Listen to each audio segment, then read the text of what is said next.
Hello everyone, how are you all doing? I hope all of you are doing great. So, in today's video, we are going to do the second and last part of chapter 2, what is long and what is round.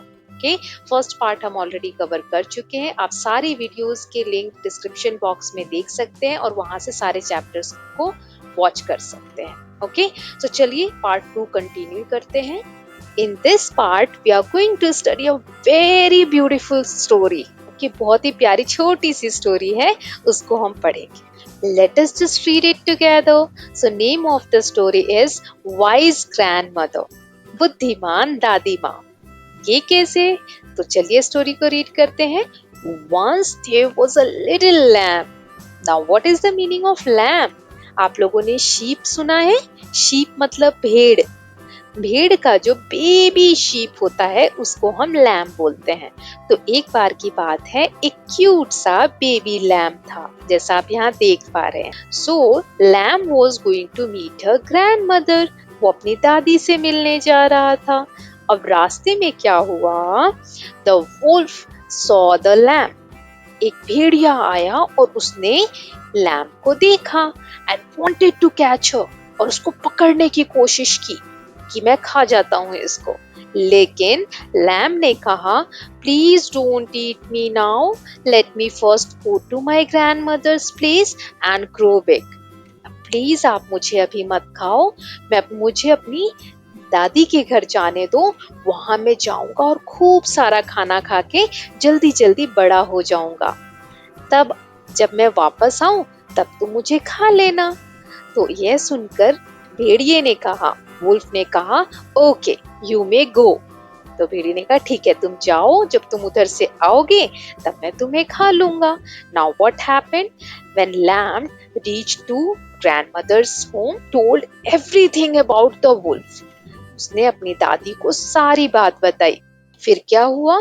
The grandmother got an idea. Grandmother को एक idea आया. What she did? She put the lamb into a ढोलक. यहाँ पे एक ढोलक देख पा रहे हैं. इसमें उन्होंने क्या किया? लैम्ब को रख दिया and roll it back to her house. और घर तक जाने के लिए ढोलक को जोर से धक्का दे दिया. और उसके बाद क्या हुआ? The ढोलक rolled very fast. ढोलक जल्दी जल्दी घूमते घूमते जा रहा था. Then what happened? The wolf started running behind it. भेड़िया उसके पीछे पीछे भागने लगा कि आखिर ये हो क्या रहा है. The wolf could not catch the lamb and she reached home safely. लेकिन ढोलक इतनी तेज घूम रहा था कि जो भेड़िया था उसको पकड़ ही नहीं पाया. और उसके बाद बेबी लैम्ब सेफली अपने घर पहुंच गया और ढोलक में से निकल के अपने घर के अंदर चला गया.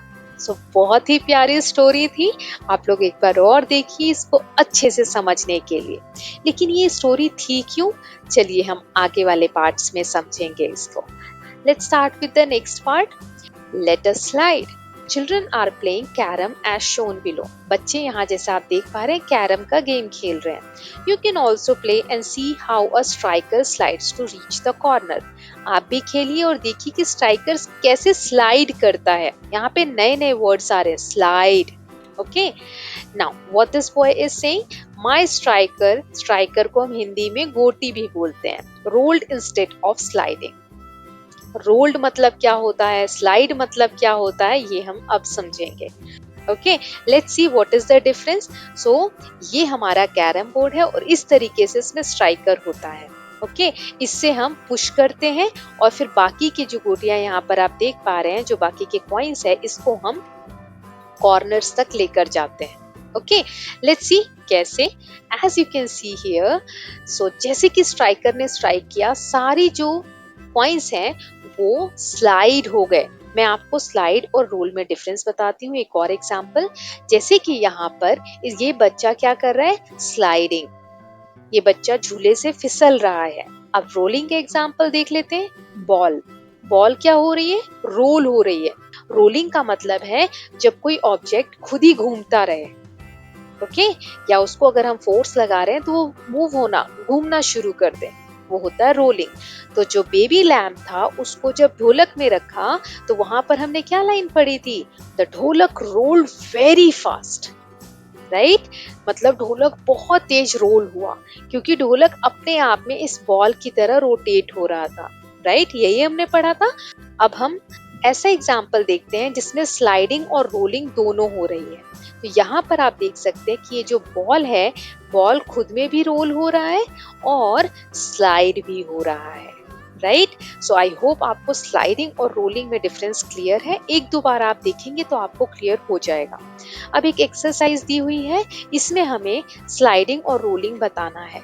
Right R for rolling objects and S for sliding objects in circle. यहाँ पे सर्कल दिए हुए हैं हमें, इसमें हमें बताना है कौन सी चीज रोल हो रही है और कौन सी चीज स्लाइड हो रही है। ओके, चलिए एक एक करके देख लेते हैं। तो सबसे पहले ये जो माउस है ये एक बॉक्स को धक्का दे रहा है। तो बॉक्स को जब हम धक्का देते हैं तो वो स्लाइड होता है। तो यहाँ पर हम एस लिख देंगे।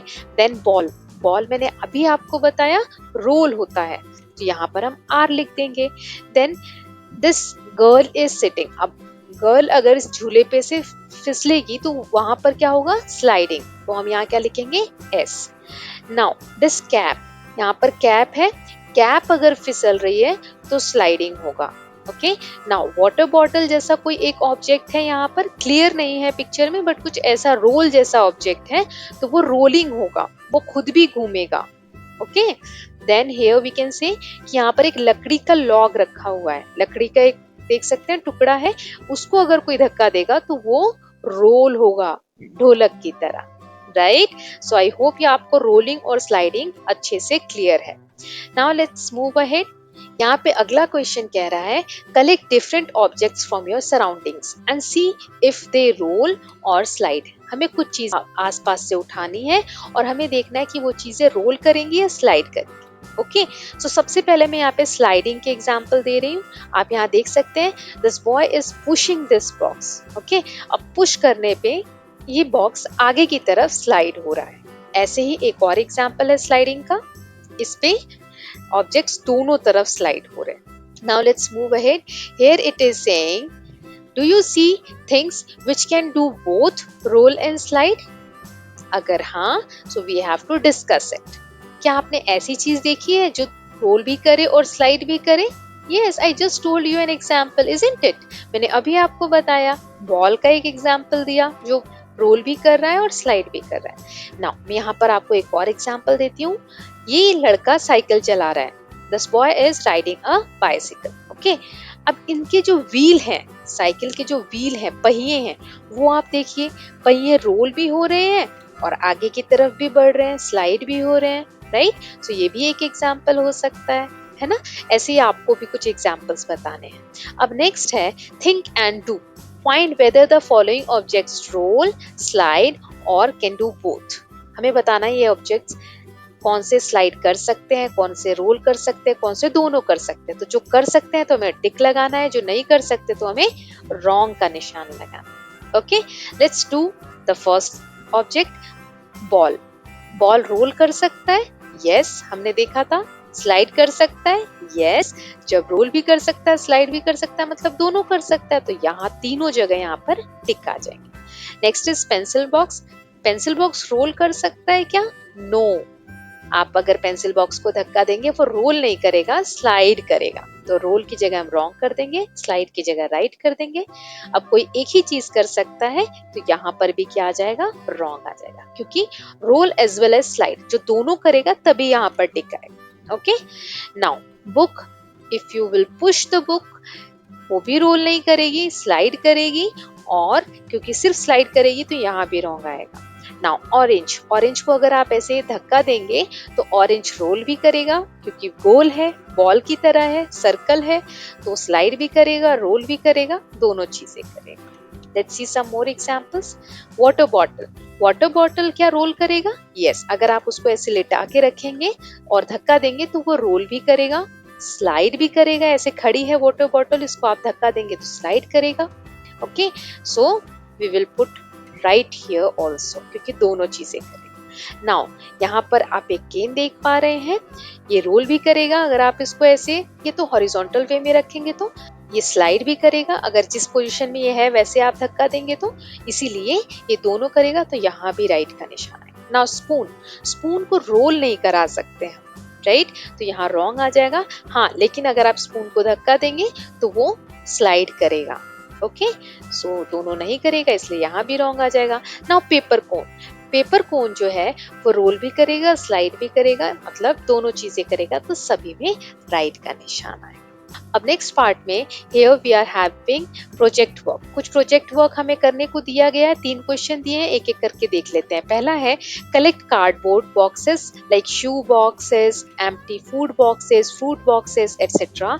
Make a slit on front of the box and draw eyes, mouth and nose. Make a puppet with help of your parent or teacher and play with it. Make puppets from your favorite stories and do a puppet show in your classroom. हमें यहाँ पर cardboards, paper, glue, scissor, colour, इन सब का use करके puppet बनाना है। Puppet मतलब कठपुतली। ओके, लेकिन ध्यान रखना आप बनाते वक्त सीजर का यूज सही से करें, अपने पेरेंट्स को बोलें कि वो आपकी हेल्प करें। ओके, आप इस तरीके से कार्डबोर्ड का यूज करके उस पे पेस्ट करके आप पपेट्स बना सकते हैं, जिनको हम कठपुतली भी कहते हैं, कुछ इस तरीके से। और इनके साथ अच्छी अच्छी स्टोरीज क्रिएट करके आप गेम भी खेल सकते हैं। राइट। नाउ नेक्स्ट पार्ट में make towers with different objects. हमें डिफरेंट डिफरेंट ऑब्जेक्ट्स यूज करके टावर बनाने हैं। Find which shape of objects make taller and stable tower. हम यहाँ पर इस तरीके से अल्फाबेटिकल जो क्यूब्स आते हैं उनको यूज करके टावर बना सकते हैं, और ऐसे केन्स, खाली केन्स जो होती है उनको भी हम इकट्ठा करके टावर बना सकते हैं, जैसा कि आप यहाँ देख सकते हैं। अब नेक्स्ट क्वेश्चन इज कि आप जब टावर बना रहे हैं तो कौन सा शेप जो है वो टॉलर टावर बनाने में आपकी हेल्प करे। सो सबसे सिंपल यहाँ पर है, जिस भी ऑब्जेक्ट का जो बेस है वो ब्रॉड होगा, जो नीचे से ज्यादा ब्रॉड होगा या चौड़ा होगा, उसके ऊपर हम बहुत लंबा या ऊंचा टावर बना सकते हैं। फॉर एग्जाम्पल यहाँ पे मैं 2 एग्जाम्पल दे रही हूँ, क्यूब एंड क्यूबॉइड। क्यूब के ऊपर आप क्यूब्स रखते जाएंगे, हाइट में ज्यादा बड़ा टावर बनेगा। सेम फॉर क्यूबॉइड, क्योंकि इनके बेस क्या है, बड़े हैं। I hope it is clear. Now let's move ahead with the next part. Create different shapes and objects by using clay. हमें clay का यूज करके different different shapes के objects बनाने हैं। तो आप यहाँ पर देख सकते हैं, जैसे ये बच्चे मिलकर कलरफुल क्ले का यूज करके अलग अलग चीजें बना रहे हैं, अलग अलग शेप्स बना रहे हैं, इस तरीके से आप डिफरेंट डिफरेंट शेप्स बना सकते हैं। फॉर एग्जाम्पल देख लेते हैं कौन कौन से शेप्स आप बना सकते हैं मिट्टी का यूज करके। So round shape like this, then square shape, then triangle shape, and then rectangular shape. Okay, so इस तरीके के shapes आप बना सकते हैं। So with this students, we have completed this chapter in 2 parts. All the parts are there in the description box. Please go through the links and watch all the chapters. Thank you so much for watching the video. If you like it, please share it and subscribe the channel for more such videos.